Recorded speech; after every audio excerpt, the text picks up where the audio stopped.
Desakan publik agar seluruh komisioner KPU diganti kini menjadi sorotan utama.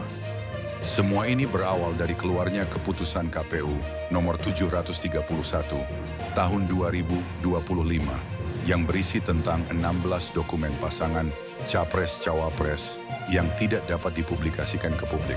Keputusan tersebut langsung mengguncang kepercayaan publik. Alih-alih menjaga netralitas, KPU justru dianggap tunduk pada kepentingan politik tertentu. Di tengah harapan masyarakat akan demokrasi yang jujur dan adil, keputusan ini menjadi pukulan telak.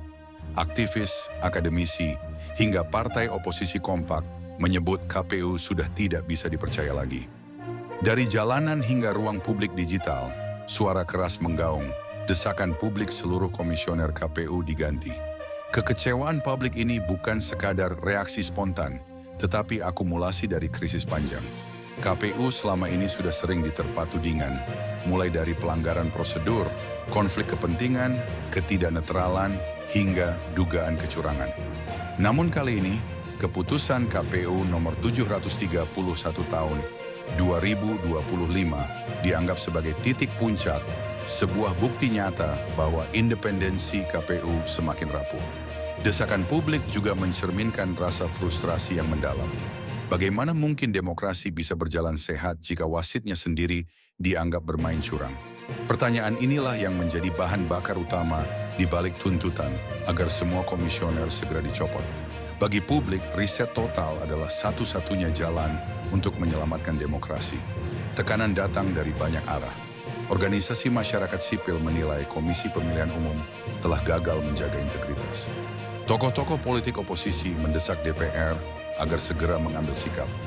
Sementara itu di media sosial, tagar-tagar bernada marah terus mendominasi trending, menjadi bukti bahwa isu ini benar-benar mengguncang kesadaran publik. Kondisi ini menimbulkan pertanyaan besar. Apakah suara rakyat akan benar-benar didengar? Ataukah desakan publik seluruh komisioner KPU diganti hanya akan menjadi teriakan kosong di tengah pekatnya kekuasaan? Yang jelas ketidakpercayaan ini tidak bisa diabaikan. Semakin lama dibiarkan, semakin dalam pula luka kepercayaan terhadap demokrasi Indonesia. Lebih jauh, krisis KPU ini bukan hanya soal teknis pemilu, tetapi soal legitimasi politik bangsa.